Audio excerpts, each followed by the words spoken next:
Well, hello everybody, it's Half Full Monty here with my next video.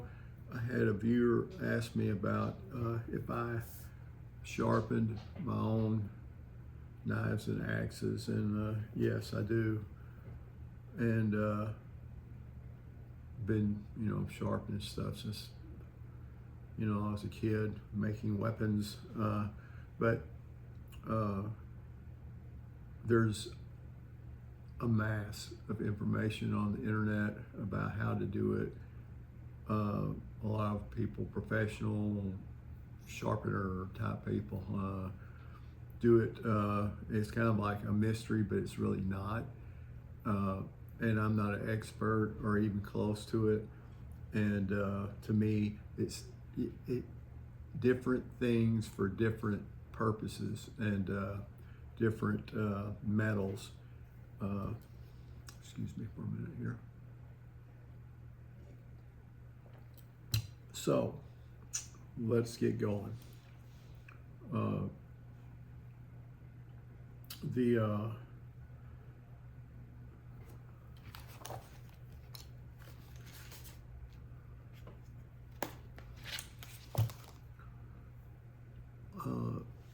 First off, you need to figure out what kind of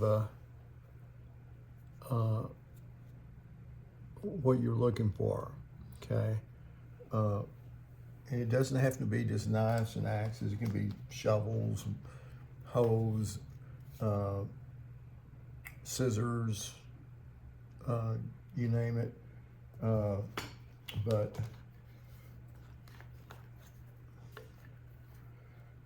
you want them sharp.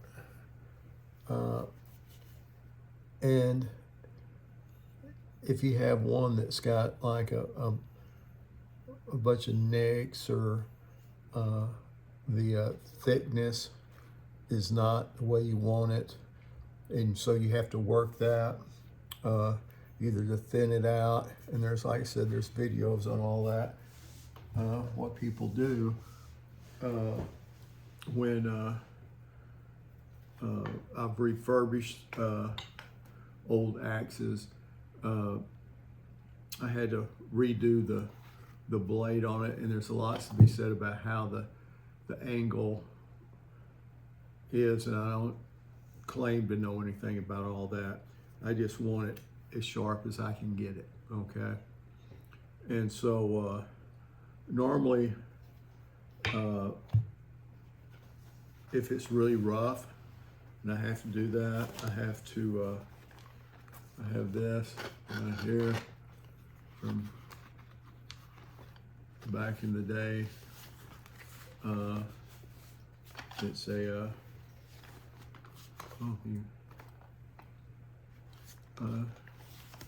came with a tool set, and I start with a file. Gotta get in the places. There's, I have an assortment of files. I really need a bigger file right now.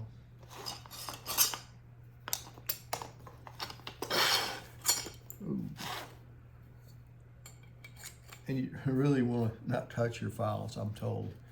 These have been well touched over the years, but I've got this one here. It's really coarse, and most of them, it depends on where on the blade you're working it. It goes from finer to thicker. This one here is it's a Nichols Bastard, which always brings me back to junior high school metal shop. 7th grade. Mr. Black, I believe his name was, taught metal shop, and he would go out. He had a door going into the hallway. He had another little door on a step that went down. I guess he parked out there or something, but he'd go out there and smoke, but I guess he knew metal shop, but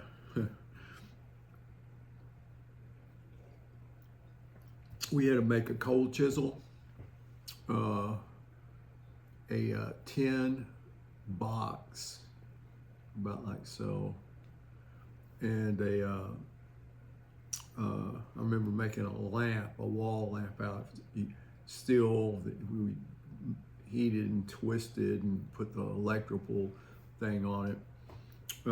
But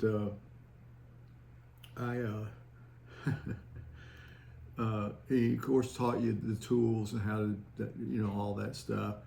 But he was a stickler on files specifically that I remember very vividly, because especially on that cold chisel, it's basically they give you a piece of metal stock, and you put it in a vise, and you file it down to get into, or you get it hot and you hit it, and then you file it down into the shape you want, and then you get emery cloth and polish it up. And anyway, you'd heat those things up until they were like pink, and you did the temperate and all that stuff. You did all that anyway, but you put them in this sand box thing, and I don't remember if that was just to cool it or just to temper it or whatever. But it had the sandbox.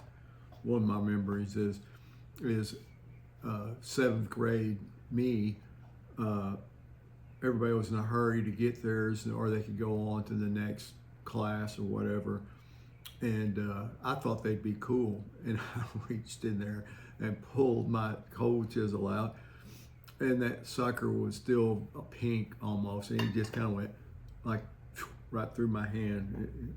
Anyway, didn't tell anybody because that's in trouble. But the other thing about the files, it's all about the files, and he would he had a file brush that was specifically made for each file, and when you finished with a file, the brush mated with the threads on it, and you cleaned them out and put them back where they were supposed to be. And I'm like, man, that's crazy, I just wiped it off and went and stuck it over there. And of course, Eagle Eye there, he's like, Sherlock Holmes, who did not brush the mill bastard.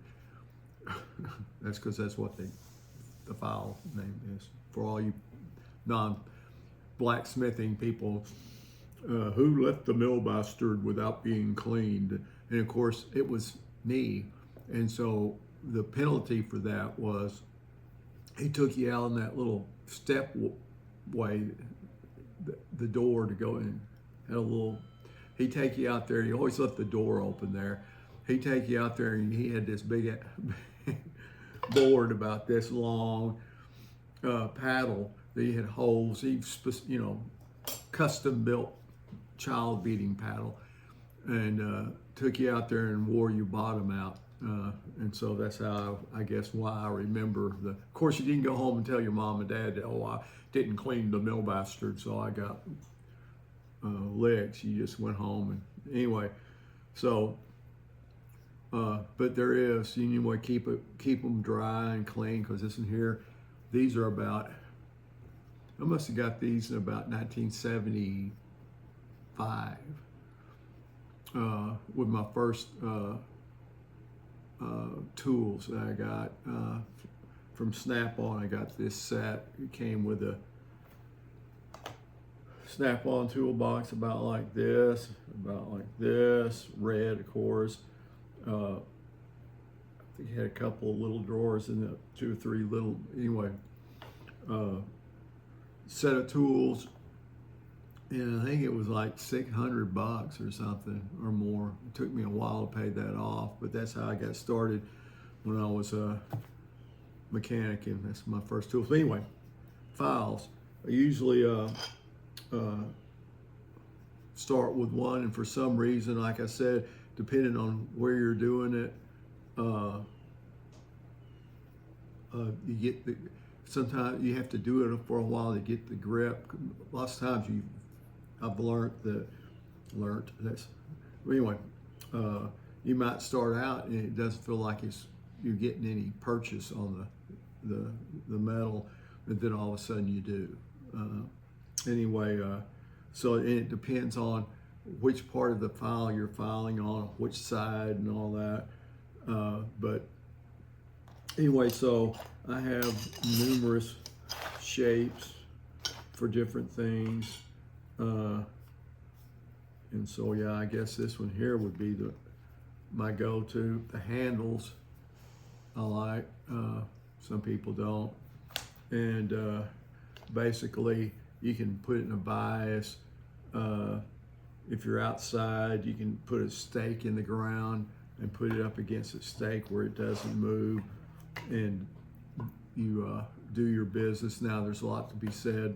People have different theories on how to do it. You know, some one way, and it's this way. Other people say, oh, you would get it like this. If you can see that, and you put this on the head, and you put the other end down on your cutting surface, and you do it like that, and to get the right angle. And they have all kinds of devices with dial indicators and stuff to get the right angle and all that. But I don't do that. And once you kind of get them all smoothed out in the shape that you want, I'm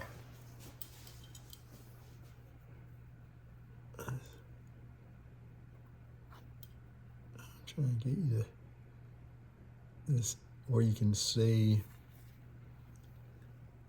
I have a tendency to, when I do one, I try to do them the same way. So I would go like this on this side. Then when I flipped it over, I'd go this on this side. But what ends up is, whatever side it is, it'll, like this end will drop off. Will be a little bit on the end, instead of being perfectly like this on the end here. One side will be like that. Of course, that's where I'm hitting the file. And then on the opposite end, it does the opposite, you know. So, but yeah, I don't think it hurts it any. But so the files I use to get my shape the way I want it, and then I've used all kinds of things. I've used sandpaper, and I have stones. I'll show you. But basically, the same thing with a knife. Sometimes you'll think that, well, I'm getting it duller than getting it sharp. And so then you have to reassess what you're doing and change it to where you do it. So it could be, I have several different stones I'll show you that you'll change to. I saw a guy online, and this works out pretty good.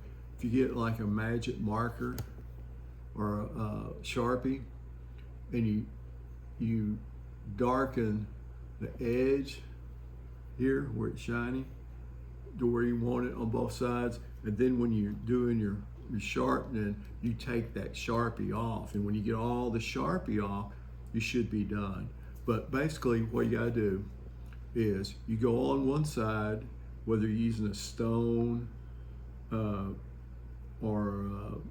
a file or sandpaper or whatever you're using, you have to get a burr.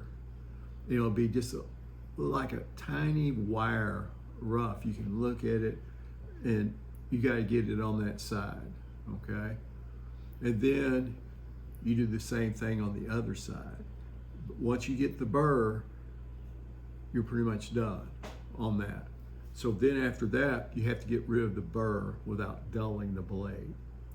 So that's when, you know, there's some old guys that'll get there and just use their hands. They'll use their blue jeans. I see all kinds of stuff like that. But that's when you go to stropping, which is a deal like this. It's got leather on it. It's like old time barbers used to get their straight razor out and get that belt, and well, they're just refining the edge on it, so it's, there's different people do it different ways. But anyway, what you're doing is you're getting rid of that burr. And when you're stropping, they have different kinds of compound you can put on your strop. Most people use this green, and you get it and you just rub it on there, then you strop with it. This is Jeweler's Rouge. It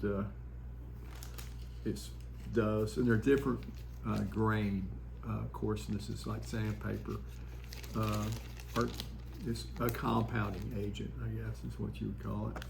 So yeah, I bought this strop from a place called Beaver Creek. They have all kinds of leather carving stuff, and it was a fair price, and it came with some of that compound. And then I actually made one out of some leather I had there. It's this piece of wood with the leather glued to it. Works pretty good.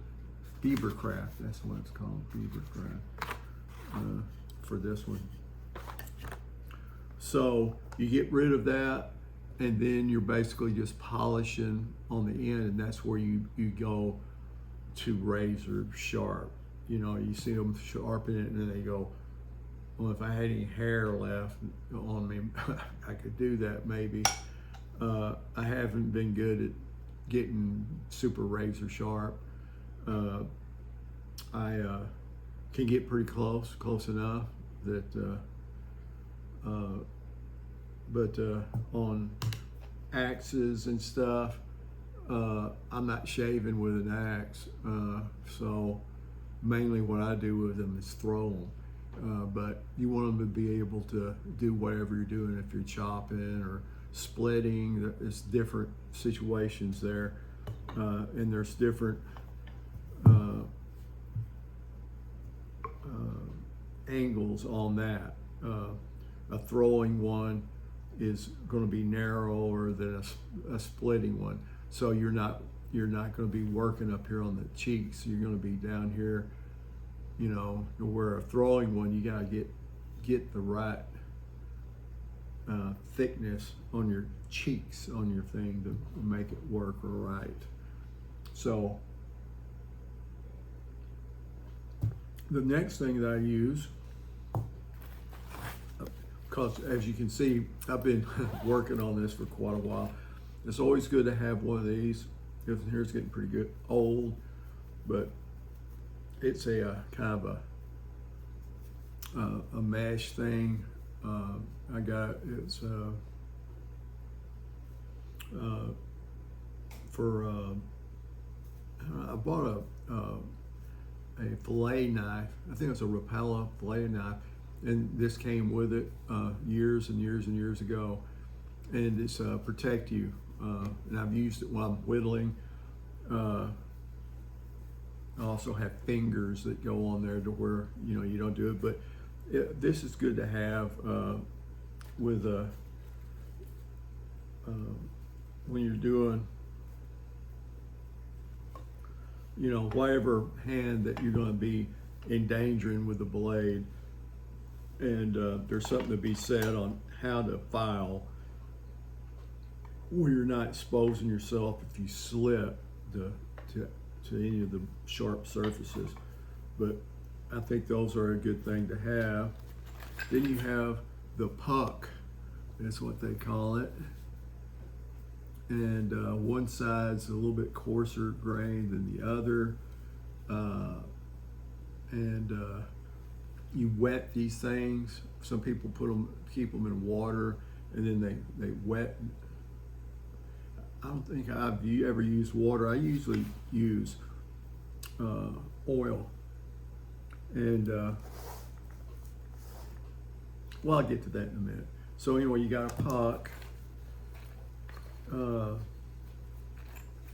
I've got this little piece of dowel that, like I said, with sandpaper, emery cloth, I wrap it around that. And if you have like a curved blade, like maybe on a spoon knife, spoon carving knife or something, you can get in there and do that with that wrapped around emery cloth, sandpaper wrapped around the dowel rod. And then I've got the banana, which is got a little thing on it that it's talking about carving spoons, knives, and stuff like that. Places you can't, they're different shape that you can't get into with a typical stone or a puck. You got that. Then I've got this one here. This is pretty coarse. You can see I've used this a bunch, especially with the knives. The steels are all different, and so they respond differently to me. It seems like it differently. So the coarse is an easy, quick fix. You know, you can get out there and you can get some material done and get that dude going pretty quick. See, I would put the glove on this hand because I'm sliding across. But anyway, had that one for a long time and used. I've got this, it's called an Arkansas, some kind of Arkansas stone. Like one side's finer than the other. Both sides are pretty fine. They generally last a lot longer than the coarse ones, for me that is. Then you got the one that you can just put in your pocket. There's kind of a between the coarseness of this one and these. And the other trick is you want to keep these clean. I don't do. I've got fingertips here. If I'm doing carving or whatever. And I've had this for a long time. I don't even know where I got it from. It's got two different little things in here, and you get your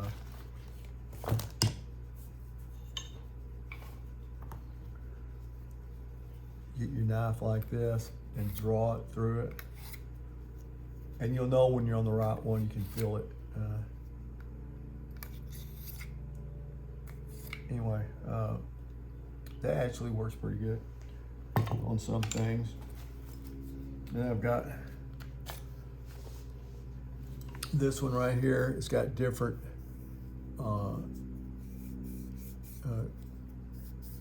coarsenesses. That's not a word. Coarseness of right here is diamond supposedly on there somewhere, but anyway, it goes back into the handle like so. It's actually a Buck product, and you would do like you're going to do you're getting ready for the turkey dinner, and you're just basically running along the edge, and I think you can see that. I think you can see it on the axe better. But there's where it goes down right there on the edge, you want to put whatever it is on that taper and stay on that edge. And seeing how I already have an edge on it, all I'm doing is working to get that burr.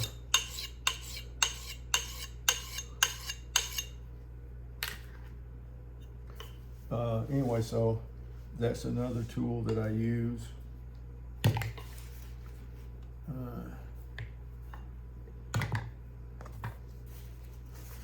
right, moving along.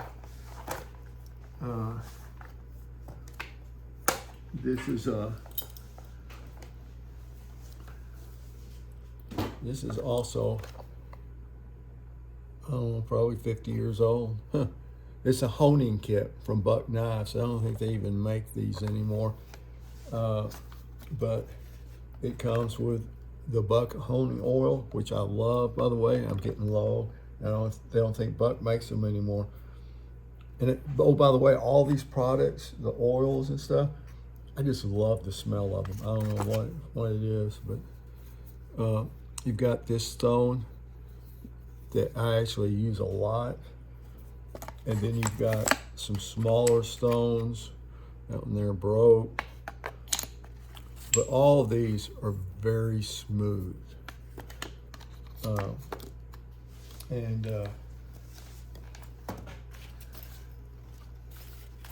So that leads me to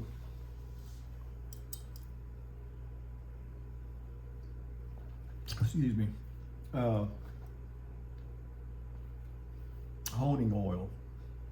Okay, the pug, all these stones, all those, if you put oil on them, or like I said, some people just use water, but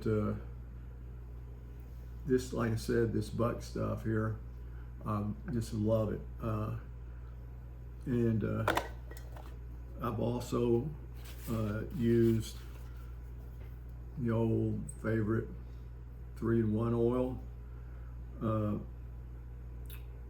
Use this one here. It says it's just for a quick clean edge. They just want you to use it for honing, not for lubrication. 3-in-1. You use this stuff for anything.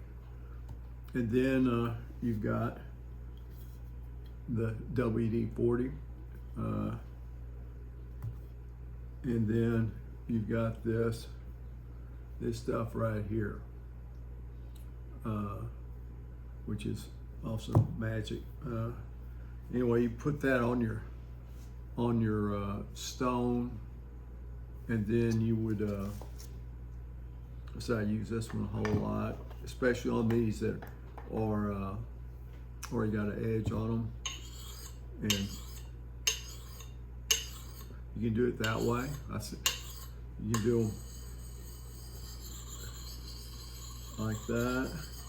Anyway, you want to do an edge, and then you can look at the point here.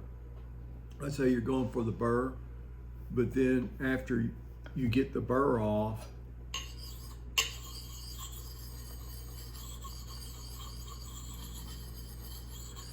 you can look down there, and if you get in the light, you can actually you want it to be dark. So the shiny spots are the ones you have to go back and touch up, if you're that meticulous with it.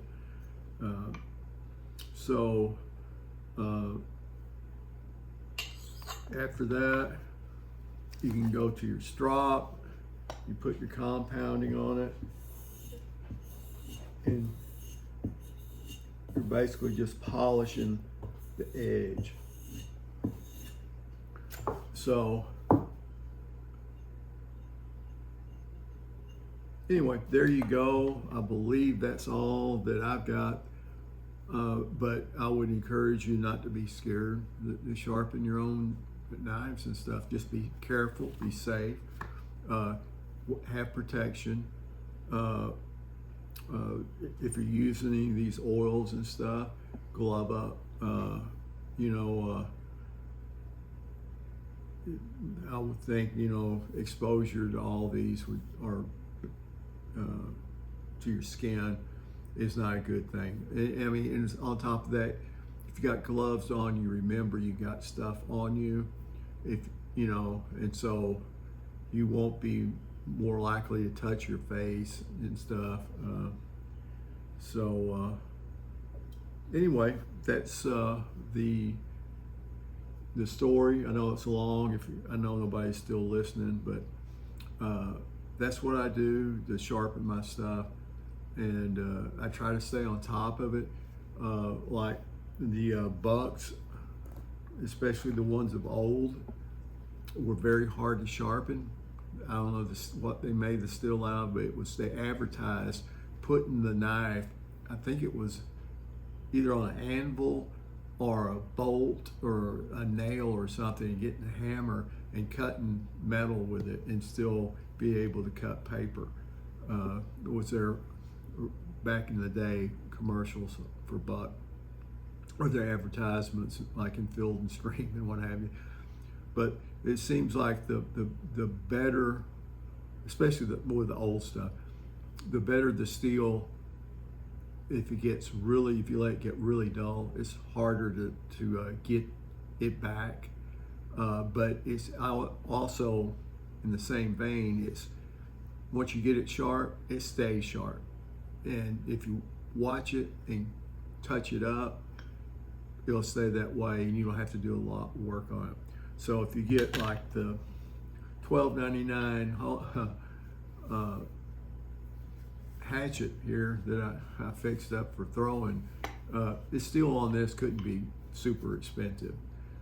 So the cheaper the steel, the easier it is to get, for me, to get the sharpness, but it goes away quicker. And so you got to work with it that way. So anyway, please thumbs up, like, subscribe. Thanks for viewing. Hope you have a nice day. Have full money out.